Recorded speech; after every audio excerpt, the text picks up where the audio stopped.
من شرور أنفسنا ومن سيئات أعمالنا من يهده الله فلا مضل له ومن يضلل فلا هادي له أشهد أن لا إله إلا الله وحده لا شريك له وأشهد أن محمدا عبده ورسوله صلى الله عليه وأصحابه ومن تبعهم بإحسان إلى يوم الدين أما بعد. Alhamdulillah, ini adalah majelis pertama kita bersama Syekh kita hafizahullah ta'ala dengan mempelajari kitab seputar adab dalam berilmu dan dalam mempelajari ilmu. Dan kitab yang kita akan pelajari adalah Ma'alim fi Thoriqi Thalabil Ilmi, rambu-rambu dalam perjalanan mencari ilmu. Rambu-rambu dalam perjalanan mencari ilmu, karya Syekh Abdul Aziz Ibn Muhammad Ibn Abdillah As-Sadhan hafizahullah ta'ala, yang kita akan baca insyaallah mulai hari ini dan hari-hari ke depan, setiap hari kecuali hari Senin. Setiap hari kecuali hari Senin insyaallah ta'ala. Tafadhal. Bismillahirrahmanirrahim. Alhamdulillah wassalatu wassalamu ala Rasulillah wa ala alihi wa man walahu. Amma ba'd. فهذا كتاب معالم في طريق طلب العلم. معالم في طريق طلب العلم لفضيلة الشيخ عبد العزيز ابن محمد ابن عبد الله السدحان. وهذا الشيخ الجليل من شيوخ العصر الذين نفع الله بهم نفعا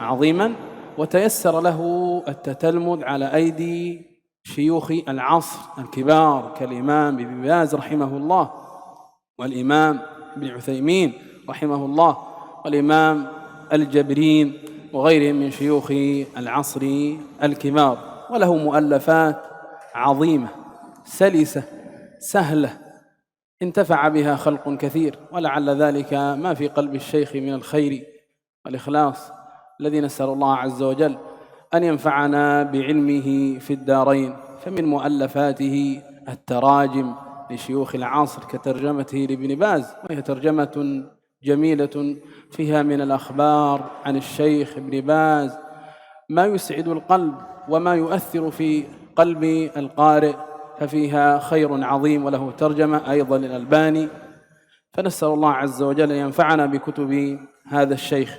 وهذا الكتاب الذي بين أيدينا كتاب معالم في طريق طلب العلم، من الكتب الجليلة بهذا العلم على سهولتها وما فيها من القصص والأخبار. وحاجتنا إلى مثل هذه الكتب حاجة عظيمة، ففيها من التوجيهات النافعة في طريق طلب العلم لا يستغني عنها المبتدي في طلبه للعلم، وهكذا المنتهي، وأن لطالب أن يكون منتهيا. فالنبي صلى الله عليه وسلم يقول: منهومان لا يشبعان، وذكر منهم طالب علم، فلذة العلم تجعل صاحبه في ازدياد مهما كان حاله. Kata beliau, ini adalah majelis yang pertama. Kita mulai membaca kitab Ma'alim fi Thoriqi Thalabil Ilmi, karya Syekh yang mulia Abdul Aziz Ibn Muhammad Ibn Abdillah As-Sadhan. Beliau termasuk Syekh masa sekarang ini yang masih hidup, telah berguru kepada banyak ulama sekarang yang terkenal seperti Syekh Ibn Baz, Syekh Ibn Uthaymin, dan Syekh Ibn Jibrin. Ini di antara guru-guru beliau, dan beliau punya banyak tulisan yang mudah dipahami. Di antaranya beliau punya tulisan terjemah Syekh Ibn Baz yang disebutkan di dalamnya banyak faedah yang kalau kita membacanya maka kita akan mendapatkan hal yang baik dan yang bagus berupa semangat dan biografinya dari Syekh bin Baz. Beliau juga punya tulisan terjemah biografi dari Syekh Al-Albani rahimahullahu taala. Di antara yang beliau tulis adalah kitab yang ada di hadapan kita. Ini adalah kitab Ma'alim fi Thariqi Thalabil Ilmi. Dia adalah kitab yang sangat mulia, kitab yang sangat bagus. Kebutuhan kita kepadanya sangat mendesak sekali karena kitab ini tidak pernah orang-orang yang pemula dalam belajar merasa cukup dengannya, tidak pula orang-orang yang sudah lama belajar, karena belajar itu tidak ada bosannya. Karena Nabi sallallahu alaihi wasallam sebutkan manhuman la yusba'an, ada dua kerakusan yang seorang itu tidak akan pernah kenyang darinya.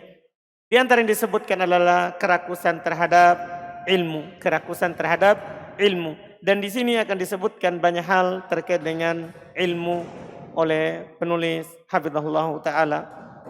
ومما يدل على مكانة هذا الكتاب تقديم الإمام الجبرين رحمه الله، فإنه قد وصف مؤلفه بالشيخ العالم الفاضل كما سيأتي معنا إن شاء الله.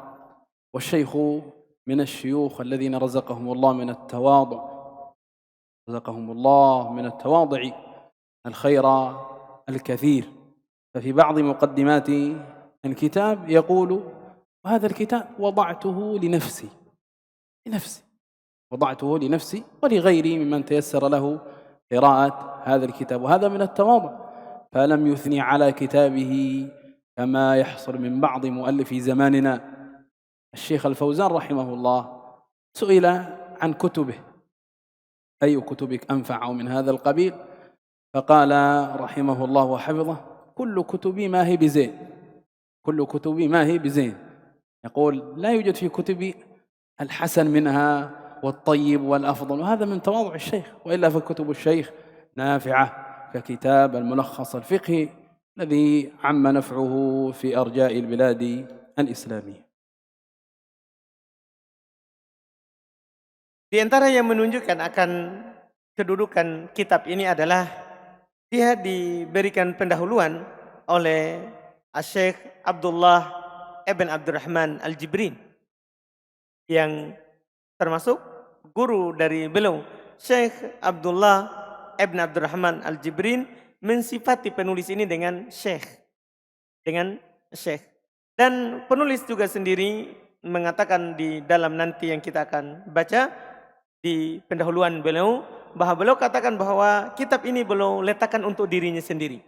Untuk dirinya sendiri. Beliau tulis untuk dirinya sendiri. Iya.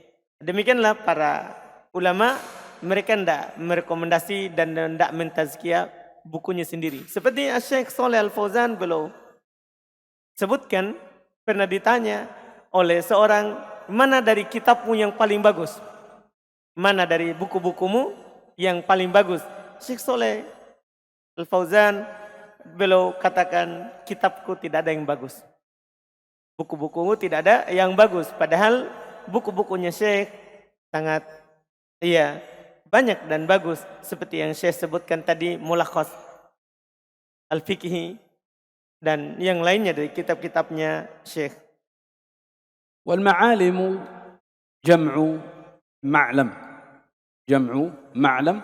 وهو العالم على الطريق، العالم على الطريق يهتدي به المسافرون في طرقهم. وهذا الكتاب خلاصة كلام أهل العلم وفهمهم لكلام الله وكلام رسوله صلى الله عليه وعلى آله وسلم.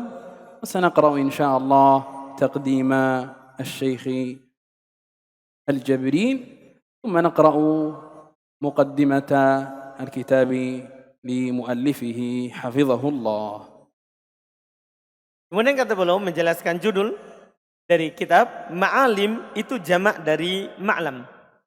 Ma'alim itu jamak dari ma'lam, rambu, tanda di jalan yang dipakai, yang diletakkan di jalan supaya orang-orang yang melakukan perjalanan tahu arah dan yang semisalnya dari perjalanannya. Kita akan membaca di kitab ini mulai dari muqaddimahnya Syekh Al-Jibrin, kemudian muqaddimahnya penulis. بسم الله الرحمن الرحيم. الحمد لله الذي علم بالقلم، علم الإنسان ما لم يعلم، والذي تفضل على من شاء بالعلم وتكرم. العلم فضل الله عز وجل يتفضل به على من يشاء من عباده، والعلم رزق خاص، رزق خاص يختص الله به من شاء. الحمد لله حمدا يزيد في النعم ويدفع النقم، وأشهد أن لا إله إلا الله وحده لا شريك له، له الملك وحده لا شريك له، الملك المعظم.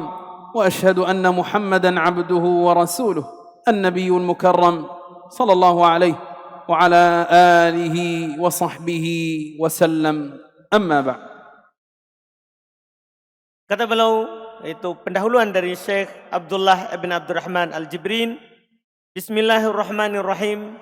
Dengan menyebut nama Allah Subhanahu wa taala Ar-Rahman Ar-Rahim. Segala puji hanya milik Allah. Alladzi 'allama bil qalam, yang telah mengajarkan dengan perantaraan pena. 'Allamal insana ma lam ya'lam, yang mengajarkan kepada manusia apa yang dia tidak tahu. Walladzi tafaddala 'ala man syaa bil ilmi wa takarram, yang telah mengutamakan siapa saja yang dia kehendaki dengan ilmu ini dan memuliakan siapa saja dia kehendaki dengan ilmu ini. Syekh tambahkan, ilmu itu adalah keutamaan dari Allah. Ilmu itu kalau kita dapat, ini adalah keutamaan dari Allah Subhanahu wa taala, dan ilmu itu adalah merupakan rezeki khusus. Merupakan rezeki yang khusus yang Allah Subhanahu wa taala berikan kepada siapa yang dia kehendaki. Segala puji bagi Allah, pujian yang lebih daripada nikmat. Ya, pujian yang menambah nikmat dan mengangkat bahaya dan musibah. Saya bersaksi bahwasanya tidak ada yang berhak disembah kecuali Allah saja. Tidak ada sekutu baginya, penguasa yang diagungkan.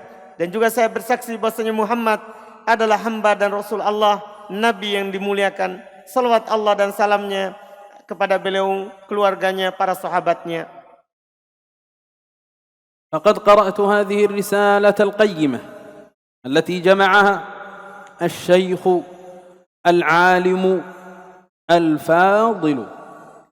هذه شهادة من الإمام الجبري رحمه الله للشيخ السدحان بوصفه بقوله الشيخ العالم الفاضل، رحم الله الجبرين وحفظ الله السدحان ونفعنا بعلومهم. قال التي جمعها الشيخ العالم الفاضل عبد العزيز ابن محمد ابن عبد الله السدحان، فوجدتها في غاية المناسبة، فقد أودعها المؤلف ما لذ وطاب. سيذكر الجبرين رحمه الله بعض ما احتوى عليه الكتاب من الأبواب والتوجيهات.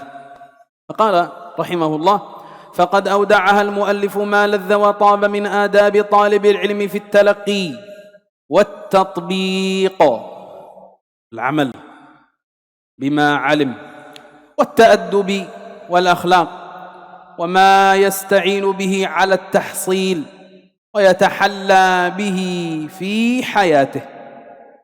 ومما ذكره أيضا: والسبل والوسائل التي تمكنه من نيل المطلوب، وما يتجنبه من الأخلاق الدنيئة والسمات الرذيلة التي تدنس طالب العلم وتسيء سمعته. الكتاب احتوى على تخلية واحتوى على تحلية. احتوى على تخلية ما يتجنب من دنيء الأخلاق والصفات، وتحلية ما ينبغي لطالب العلم أن يتحلى به من الصفات. وابتدأ المؤلف كما سيأتي معنا بالتخلية، التصفية، قبل التحلية، التربية. Baik, kemudian kata beliau berikutnya, dalam pendahuluan ini. Setelah itu, sungguh saya telah membaca risalah yang bagus ini, tulisan yang bagus ini yang dikumpulkan oleh Syekh Al-Alim Al-Fadil. Ini adalah tazkiyah dari Syekh Jibrin untuk Syekh Abdul Aziz Ibn Muhammad Ibn Abdullah Sadhan. Beliau katakan, saya telah membaca risalah yang bagus yang dikumpulkan oleh Syekh Al-Alim Al-Fadil Abdul Aziz Ibn Muhammad Ibn Abdullah Sadhan. Saya mendapati ini tulisan sangat bagus, sangat cocok. Faqad auda'ahal muallifu ma ladza wa taba. Sungguh penulisnya telah memasukkan di dalamnya apa yang sangat bagus dan sangat baik. Dari adab para penuntut ilmu dalam mengambil ilmu dan dalam mengamalkan ilmu, serta adab dan akhlak apa yang bisa membantunya untuk mendapatkan ilmu dan berhias dengannya dalam kehidupan ini. Serta juga penulis menyebutkan jalan-jalan dan pengantar-pengantar yang akan bisa membantunya untuk mendapatkan apa yang dia inginkan. Dan juga apa yang bisa nanti membuatnya menjauhi akhlak-akhlak yang buruk, sifat-sifat yang jelek yang kadang mengotori penuntut ilmu dan memperburuk gambaran terhadap orang yang belajar. Berarti kitab ini mencakup dua masalah, yaitu at-taqliyah dan at-tahliyah. Membersihkan yang tidak bagus dan berhias dengan yang bagus. Berhias dengan yang bagus. Nanti penulis akan menyebut dengan at-taqliyah, mendahulukan at-taqliyah sebelum at-tahliyah. Nanti akan disebutkan hal-hal yang tidak boleh ada pada penuntut ilmu yang menghalanginya dari belajar. Baru nanti at-tahliyah. وغير ذلك مما احتوت عليه هذه الرسالة من الوسائل والمعوقات ونحو ذلك مما يدل على بذل الجهد وإفراغ الوسع في جمع هذه الفوائد والقصص والوقائع والأمثلة. فعند قراءتك لهذا الكتاب تعلم بذل مؤلفه أنه بذل جهدا كبيرا في جمعها وترتيبها حتى كانت على هذا النحو الذي بين أيدينا. قال والوقائع والأمثلة التي تحلى بها علماء سلف الأمة وجهابذة العلماء، وذلك لأنهم حملة العلم الشريف ونقلة ميراث النبي الكريم صلى الله عليه وعلى آله وسلم. فنوصي بقراءة هذه الرسالة وما أوصى به من الرسائل والكتب التي نقل عنها أو دل عليها. إن الإمام الجبري رحمه الله يوصي بقراءة هذا الكتاب، وليس فحسب، بل يوصي بقراءة ما وجهنا السدحان في كتابه المعالم إلى قراءته. اقرأوا هذا الكتاب واقرأوا ما دل عليه السدحان من الكتب مما له صلة بموضوع من هذه المواضيع المفيدة.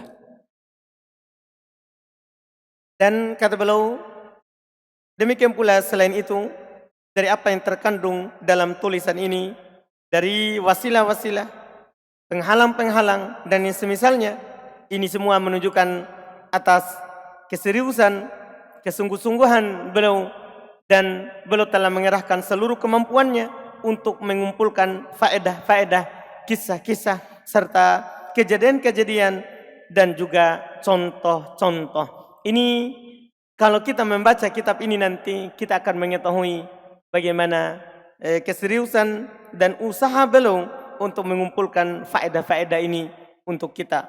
Dan yang para ulama salaf dari umat ini berhias dengannya, serta ulama-ulama yang terkemuka, yang terkenal berhias dengannya, karena mereka adalah para pemikul ilmu yang mulia, para penukil warisan Nabi sallallahu alaihi wasallam yang mulia. Maka kata beliau, kami mewasiatkan untuk membaca tulisan ini.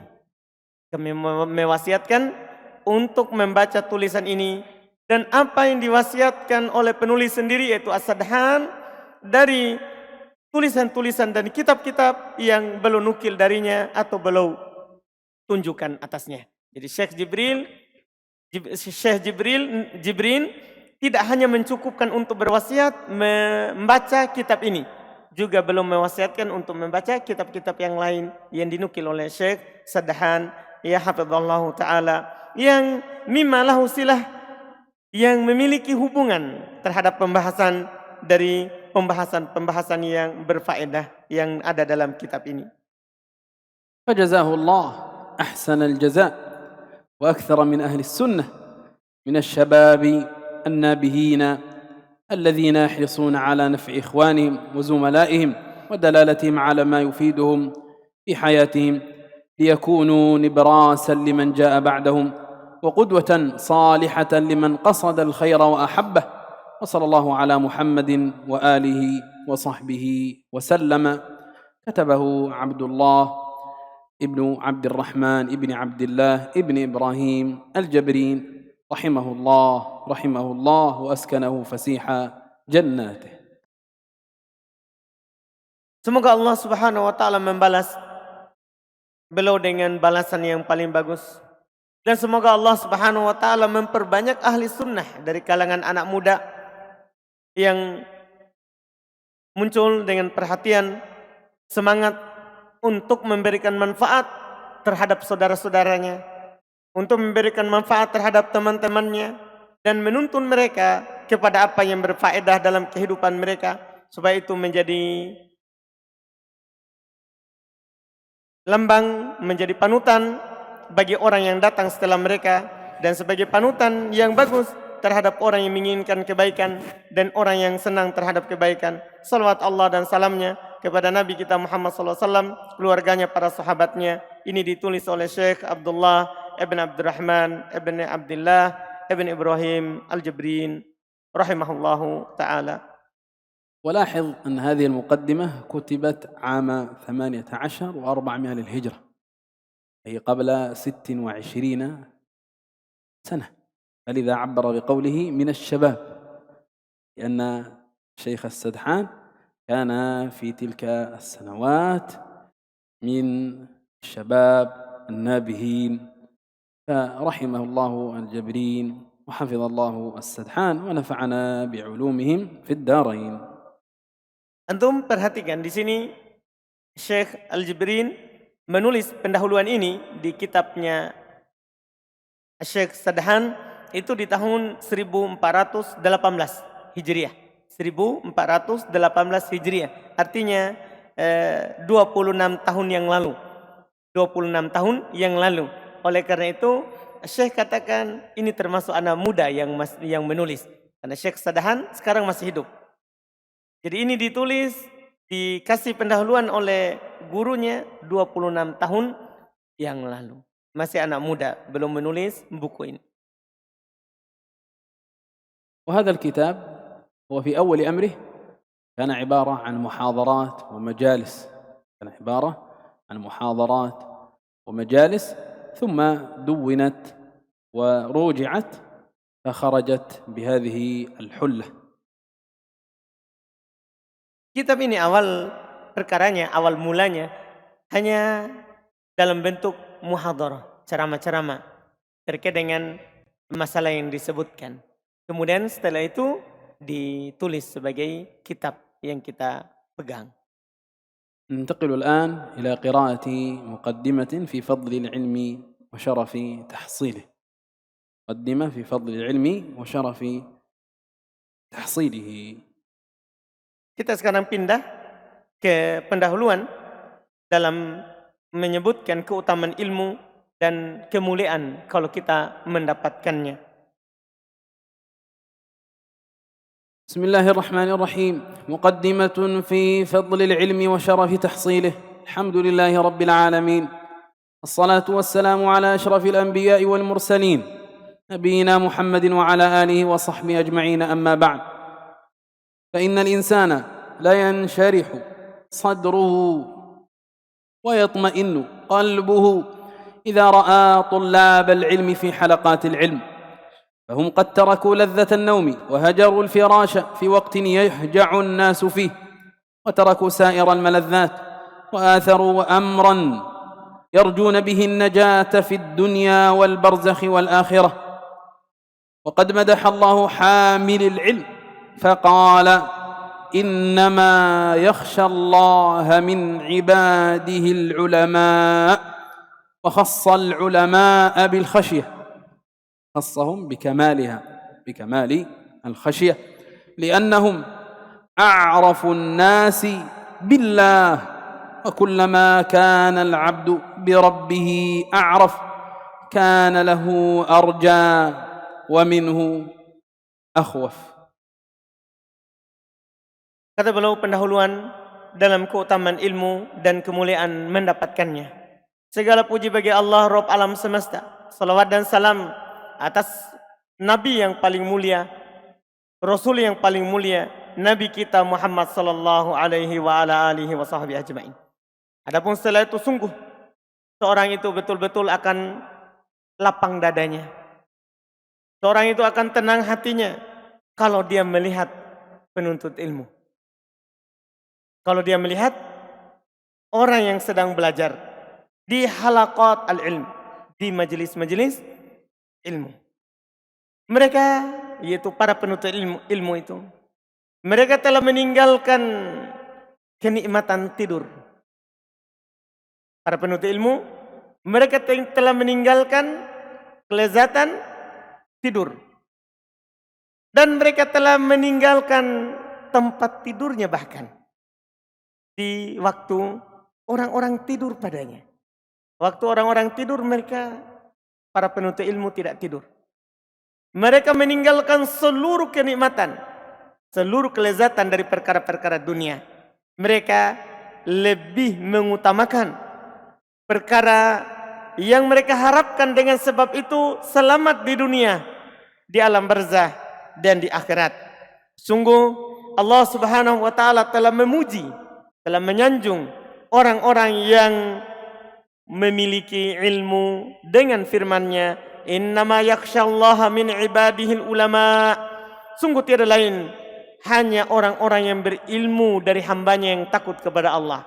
Maka Allah mengkhususkan ulama dengan rasa takut, karena mereka adalah orang yang paling tahu Allah. Karena setiap kali seorang hamba tahu terhadap Robnya, dia mengenal Robnya, maka dia adalah orang yang paling berharap kepada Allah dan orang yang paling takut kepada Allah Subhanahu wa taala. فالعلم سبب لمرضاة الله تعالى، وسبب للحياة الطيبة في الدنيا والحياة البرزخية وفي الحياة الأخرى. Maka ilmu ini adalah merupakan sebab kita mendapatkan ridho Allah. Ilmu adalah merupakan sebab kita mendapatkan ridho Allah. Ilmu adalah merupakan sebab kita hidup dengan kehidupan yang baik di dunia ini, dan kehidupan yang baik di alam barzakh, alam kubur, dan kehidupan yang baik nanti di akhirat. والكتاب بوضوحه وسهولته سيكون كلامنا عليه يسيرا، يكون كلامنا عليه يسيرا. Kemudian beliau katakan, karena kitab ini jelas, maka kita tambah hanya sedikit. Buku ini karena buku yang sangat jelas, maka kita hanya menambah sedikit. والعلم سبب لتقويم السلوك وتهذيب النفوس، فهو يصلح السير. العلم يصلح سير متعلمه إن عمل به، يصلح سير متعلمه إن عمل به، وهو سبب لمن أخلص النية في طلبه وتطبيقه للنجاة من الشرور، سبب للنجاة من الشرور على اختلاف أنواعها وأجناسها. فانظر إلى قول الله عز وجل في أواخر سورة القصص مثلا، انظر إلى ثمرة من ثمرات العلم أنها تبصرك الطريق. العلم يبصرك الطريق. الله عز وجل لما ذكر قصة قارون قال الله: فخرج على قومه في زينته قال الذين يريدون الحياة الدنيا يا ليت لنا مثل ما أوتي قارون. هؤلاء لم يعطوا الرزق الخاص، لم يعطوا العلم، فتمنوا مكانة قارون وحال قارون. لكن انظر إلى الفريق الأخير الذي أعطي من العلم ما أعطي. قال الله عز وجل: وقال الذين أوتوا العلم ويلكم ثواب الله خير لمن آمن وعمل صالحا.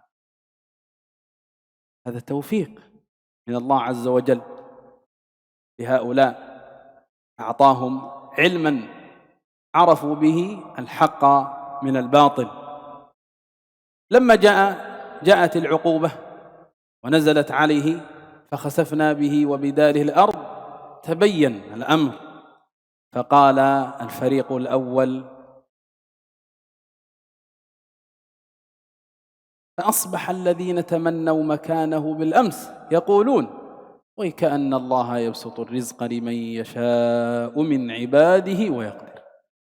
لما نزلت العقوبة تبين الأمر فعرفوا ما عرفه أولو العلم قبل ما حصل لقارون. فالعلم نور يبصرك الطريق. Kata beliau berikutnya, ilmu itu sebab yang akan meluruskan jalan kita. Ilmu itu sebab yang akan membersihkan, mensucikan jiwa kita. Dia adalah sebab bagi yang ikhlas niatnya dalam mempelajari dan mempraktekannya, mengamalkannya, untuk selamat dari berbagai macam kejelekan. Sebab untuk selamat dari berbagai macam kejelekan di berbagai macam jenis dan bentuknya kejelekan itu. Kata Syekh, antum bisa perhatikan ya, akhir surat dari surah Al-Qasas, Allah Subhanahu wa taala ketika menceritakan terkait dengan orang yang diuji dengan Qarun. Di situ nampak dua kelompok. Kelompok yang pertama, orang-orang yang tidak punya ilmu. Ketika Qarun keluar kepada mereka dengan penuh perhiasannya, apa kata Allah menggambarkan keadaan mereka? Qala alladziina yuriduna al-hayata ad-dunya ya laita lana mithla ma utiya Qarun innahu ladzu hadzin 'adzim. Berkata orang-orang yang hanya menginginkan kehidupan dunia, duhai seandainya kami diberikan seperti apa yang diberikan kepada Qarun. Ini golongan yang pertama. Tapi orang yang diberikan ilmu, ucapannya lihat, wa qala alladziina utul ilma wailakum. Berkata orang-orang yang diberikan ilmu, celaka kalian. Celaka kalian, tsawabullahi khairun liman amana wa amila sholihan. Pahala dari Allah itu lebih baik bagi orang beriman lagi beramal soleh. Lihat hasilnya, kata Syekh, ketika Qarun ditenggelamkan. Siapa yang menyesal? Dari dua kelompok itu, yang punya ilmu sama yang tertipu dengan dunia, yang bodoh. Ketika Allah Subhanahu wa taala tenggelamkan Qarun beserta rumahnya dan semua isinya, Allah katakan wa asbahal ladzina tamannau makanahu bil ams. Jadilah orang-orang yang mengharapkan seperti itu kemarin orang-orang bodoh. Duhai, sungguh Allah itu melapangkan rezeki bagi siapa yang dikehendakinya dan menyempitkan yang lain. Menyempitkan yang lain. Jadi dia menyesal. Menyadari akan kesalahannya. Sementara orang yang berilmu, tidak ada penyesalan bagi mereka. Karena mereka di atas kehidupan yang baik dari Allah Subhanahu wa taala. وعندما يجتمع الأحبة لينهلوا من بعض أحبتهم، عندما يجتمع الأحبة من الطلبة لينهلوا ليأخذوا ويتعلموا من بعض أحبتهم وشيوخهم، يتعلمون ويعلمون، فإن هذا يعد قربة من أعظم القربات. جالس العلم من القربات والطاعات. وكان سلفنا يشدون رحال مطيهم. المطي جمع مطية، وهي ما يركب من البعير، وهي ما يركب من البعير وكانت وسيلة نقلهم في تلك الأزمان، كانوا يتنقلون بها في طلبهم للحديث وللعلوم الشرعية.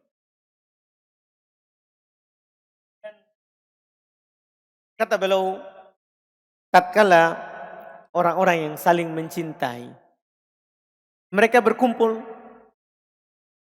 untuk mengambil ilmu dari sebagian mereka, dari sebagian orang juga yang dia cintai. Mereka belajar dan mengajar. Sungguh ini termasuk qurbah, min a'adzamil qurbah, termasuk ibadah dari ibadah-ibadah besar. Dan adalah salafuna, orang-orang yang mendahului kita. Mereka Masya Allah, mereka bersungguh-sungguh untuk melakukan rihlah, untuk melakukan perjalanan, menaiki kendaraan mereka untuk mencari ilmu. Dan kebanyakan yang mereka naiki waktu itu adalah onta dan semisalnya. Iya, onta dan yang semisalnya. وكثير منا قد قرأ أو سمع ما قام به المحدثون من رحلاتهم الطويلة التي لولا الإسناد لقال من شاء ما شاء. فهذا شعبة رحمه الله يرحل شهرا كاملا في طلب حديث سمعه من طريق لم يمر عليه، كما ذكرنا أن أسفارهم كانت على ظهور البعير، فيها من المشقة ما فيها، لكن لذة العلم، لذة طلب الحديث والأسانيد العالية، هذه اللذة هونت ما يجدون من المشقات. وكما نرى في زماننا كم من أناس يبذلون ويسافرون فيما لا ينفعهم بل ربما يضرهم، الله المستعان. انظر إلى سلفنا يسافر شهرا كاملا في طلب حديث واحد. هذا الحديث سمعه لكن لم يسمعه من هذا الطريق، فلهذا الأمر سافر شهرا واحدا. Kebanyakan dari kita telah membaca atau telah mendengar apa yang dilakukan oleh para ahli hadis dalam perjalanan mereka yang panjang untuk mencari hadis, yang kalau bukan karena sanad maka orang akan berucap apa yang dia inginkan.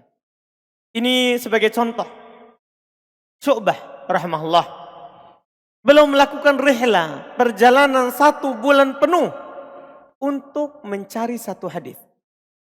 Untuk mencari satu hadis yang dia telah mendengar hadis itu, tapi dia belum dengar dari jalur lain.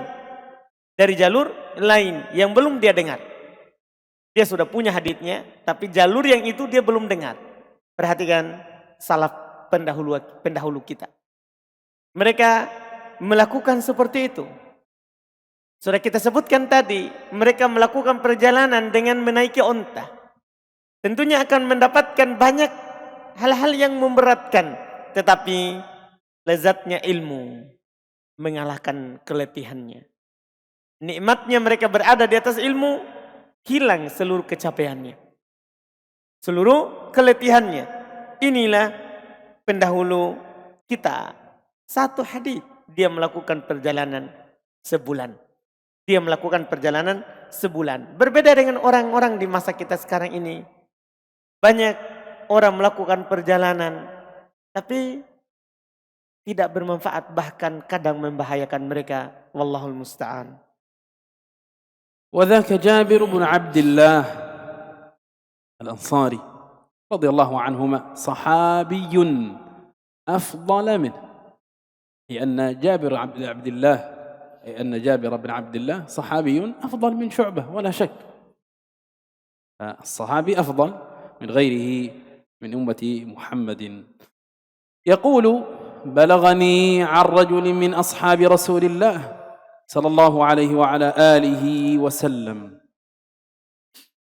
حديث سمعه من رسول الله صلى الله عليه وسلم لم أسمعه منه. إذن يقول: بلغني عن رجل من أصحاب رسول الله حديث، هذا الصحابي يروي حديثا ما سمعته من رسول الله صلى الله عليه وسلم، إنما بلغني عن هذا الصحابي.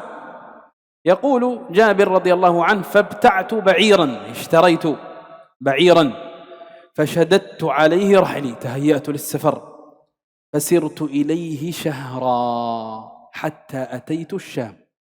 سافر شهرا كاملا على ظهر بعير، فإذا هو عبد الله ابن أنيس الأنصاري صحابي رضي الله عنه. قال: فأرسلت إليه أن جابرا على الباب. أخبر الرسول إما بواب خادم يخدم عبد الله بن أنيس أن أخبر عبد الله بن أنيس أن جابرا على باب بيتك.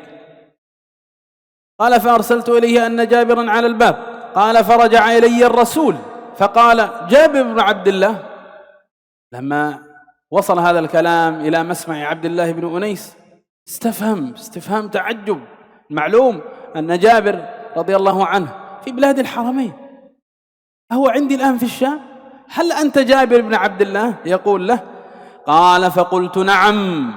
قال: فرجع الرسول إليه فخرج إلي فاعتنقني واعتنقته. حب بين صحابة النبي صلى الله عليه وسلم وأخوة عظيمة وألف بين قلوبهم.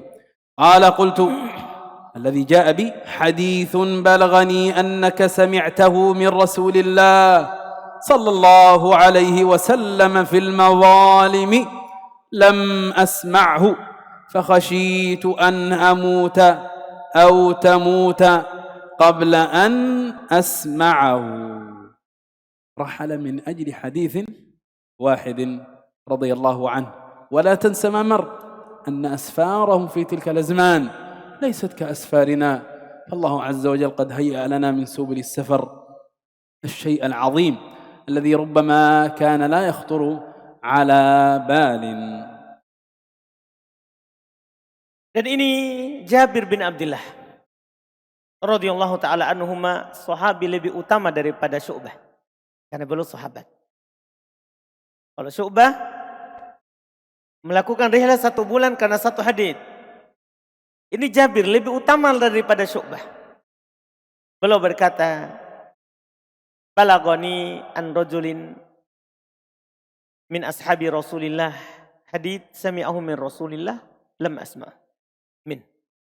Sampai kepada saya, kata Jabir, bahwasannya ada seorang dari sahabat Rasulullah,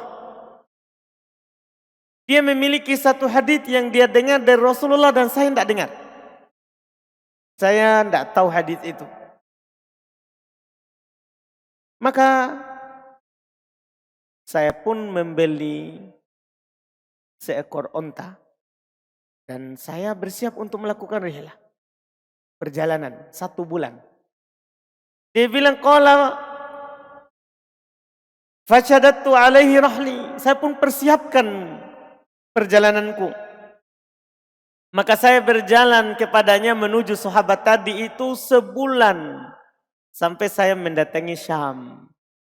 Daerah Syam. Sebulan dari Madinah ke Syam. Sebulan. Jangan lupa, kata beliau yang saya sebutkan sebelumnya. Waktu itu mereka perjalanannya pakai unta. Susah. Berat. Adapun kita sekarang ini dimudahkan. Tapi mereka seperti itu dulu. Dia mendatangi Syam, ternyata tadi itu yang menyampaikan hadis yang belum tidak dengar adalah Abdullah ibn Unais al-Ansari.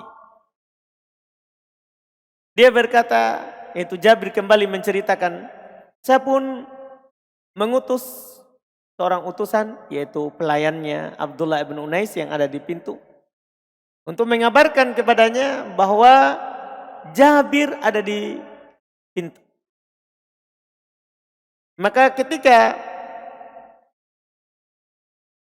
kembali ya utusan itu kepadanya, yaitu kembali ke Jabir, sudah sampai ke Abdullah ibn Unais, kembali ke Jabir. Dia bertanya, Jabir bin Abdullah, maksudnya adalah Jabir bin Abdullah, yaitu dia bertanya karena heran. Masalahnya dia di Madinah tinggal, sementara Abdullah ibn Unais di Syam. Iya, dia datang ke situ. Dia bertanya keheranan. Maka Jabir berkata, iya. Maka utusan tadi pun kembali lagi kepada Abdullah bin Unais, dan dia pun keluar dan beliau pun memeluknya, dan sama juga yang dilakukan oleh Jabir radhiyallahu taala anhuma. Karena kecintaan antara para sahabat. Karena kecintaan antara para sahabat, Allah Subhanahu wa taala telah menyatukan hati mereka. Kemudian saya berkata, itu Jabir, sampai kepadaku satu hadis bahwasanya kamu mendengarnya dari Rasulullah SAW tentang orang yang saling menzalimi. Saya belum pernah mendengarnya. Saya khawatir saya meninggal atau kamu meninggal sebelum saya, dan saya belum mendengarnya. Insyaallah. وكمال قصة حديث المظالم، قال عبد الله ابن أنيس: سمعت رسول الله صلى الله عليه وسلم يقول: يحشر الناس يوم القيامة، أو قال العباد عراة غرلا بهما. قال: قلنا وما بهما؟ قال: ليس معهم شيء. ثم يناديهم بصوت يسمعه من قرب: أنا الملك، أنا الديان، ولا ينبغي لأحد من أهل النار أن يدخل النار وله عند أحد من أهل الجنة حق حتى أقصه منه، ولا ينبغي لأحد من أهل الجنة أن يدخل الجنة ولأحد من أهل النار عنده حق حتى أقصه منه حتى اللطمة. قال: قلنا كيف إنما نأتي الله عز وجل عراة غرلا بهما. قال: بالحسنات والسيئات. هذا هو الحديث الذي رحل من أجل سماعه من عبد الله بن أنيس جابر رضي الله عنه شهرا كاملا. Kesempurnaan kisah, kata beliau, hadis yang disampaikan tadi, karena di sini tidak disebutkan secara penuh, maka Syekh sebutkan kesempurnaan kisahnya, yaitu ucapan dari Abdullah bin Unais bahwasannya saya mendengar Rasulullah SAW bersabda, yuhsyarun nas yaumal qiyamah. Orang-orang dikumpulkan nanti pada hari kiamat. Uratan gurlan buhma. Dalam keadaan telanjang. Tidak berpakaian. Tidak bersunat. Dan tidak bersandal. Kami katakan, apa itu buhma? Apa itu buhma? Yaitu tidak ada apa-apa yang dia pakai. Tidak ada apa-apa yang dia pakai. Maka kami katakan, lanjutannya adalah yunadihim bisautin yasma'hu man qarub. Maka Allah Subhanahu wa taala menyeru mereka, memanggil mereka dengan suara yang didengar oleh yang dekat. Anal Malik, ana Dayyan. Saya adalah penguasa. Saya adalah penguasa. Dan dikatakan tidak pantas bagi seorang pun dari penduduk neraka untuk masuk ke dalam neraka, sementara dia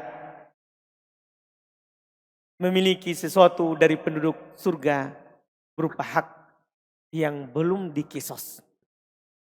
Dan juga sebagaimana tidak pantas bagi seorang penduduk neraka, penduduk surga untuk masuk ke dalam surga, sementara dia memiliki hak yang harus dikisos dari penduduk neraka. Dari penduduk neraka. Ini yang dikatakan innama na'tillah azza wajal uratan gurla buhma wa qala bil hasanati was sayyi'at. Dikatakan setelahnya, bagaimana kita datang kepada Allah sementara kita dalam keadaan telanjang, tidak memiliki apa-apa. Maka katakan kita akan datang kepada Allah dengan kebaikan dan dengan keburukan. وهذا أبو زرعة ومحمد ابن نصر من أئمة الحديث وغيرهم يقطعون الفيافي على الأقدام. إذن هؤلاء لم يكن لهم مطيع، بل كانوا يرحلون في طلب العلم مشيا.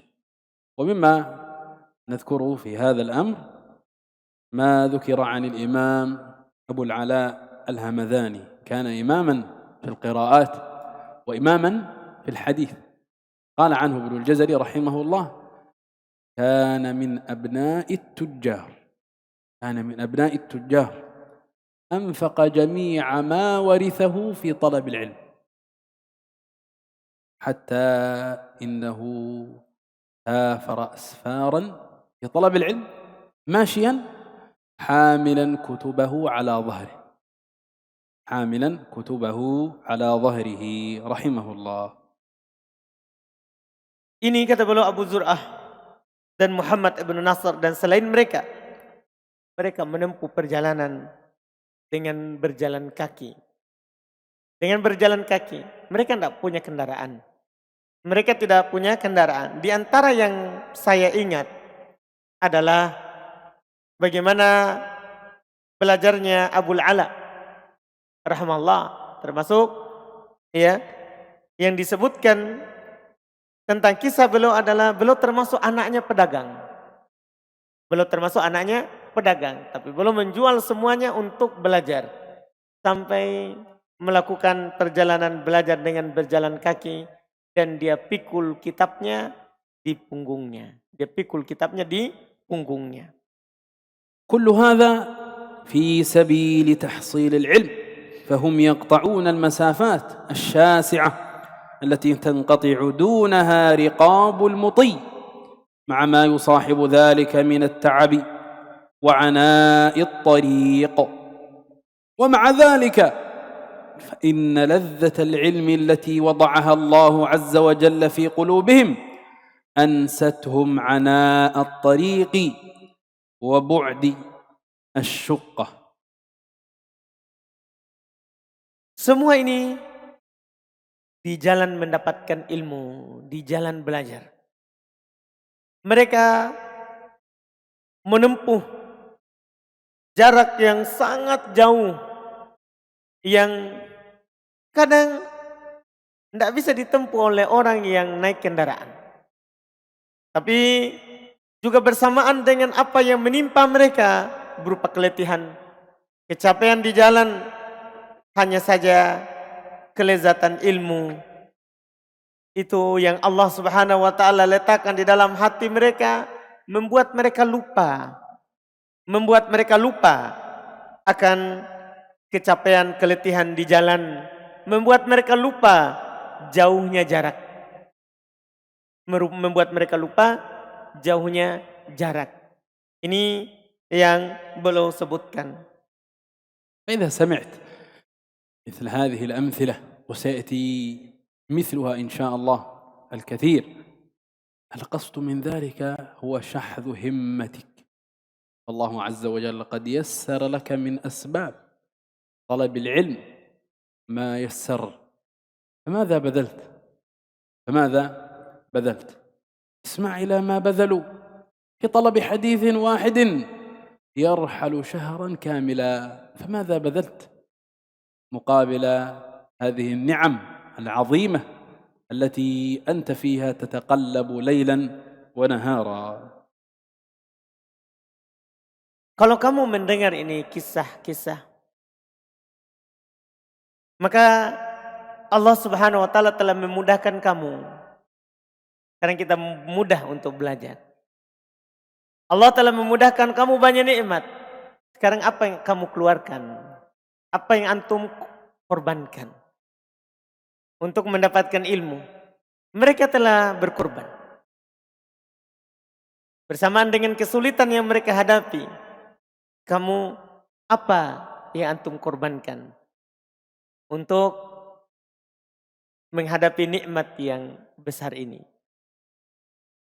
ونختم بهذا النقل عن الإمام ابن القيم رحمه الله قال: وقال ابن القيم رحمه الله: كل ما كان في القرآن من مدح للعبد فهو من ثمرة العلم، وكل ما كان فيه من ذم العبد فهو من ثمرة الجهل. أي مدح تسمعه في القرآن، تسمعه في السنة، هذا كله من ثمرة العلم. وأي ذم في القرآن أو في السنة فهذا ثمرة الجهل. Kita tutup majelis kita hari ini dengan membaca penukilan dari Ibnul Qayyim rahimahullah. Beliau berkata, kullu ma kana fil Qur'ani min madhin lil 'abdi fa huwa min samaratil 'ilm. Seluruh apa yang ada dalam Al-Qur'an berupa pujian terhadap seorang hamba, maka itu buah dari ilmu. Itu adalah buah dari ilmu. Dan seluruh celaan terhadap seorang hamba yang ada pada Al-Quran, maka itu juga adalah buah dari kebodohan. Semua yang antum dengar dari Al-Quran dan Sunnah berupa pujian dari Allah, itu buah dari ilmu. Kalau antum mendengar celaan dari Al-Quran dan Sunnah, maka itu sebenarnya buah hasil daripada kebodohan. إذا نقف هنا إن شاء الله في هذا المجلس، نكتفي بهذا القدر. سبحانك وبحمدك، لا إله إلا أنت، نستغفرك ونتوب إليك، وصلى الله وسلم على نبيه محمد وعلى آله وصحبه أجمعين، والحمد لله رب العالمين. السلام عليكم ورحمة الله وبركاته.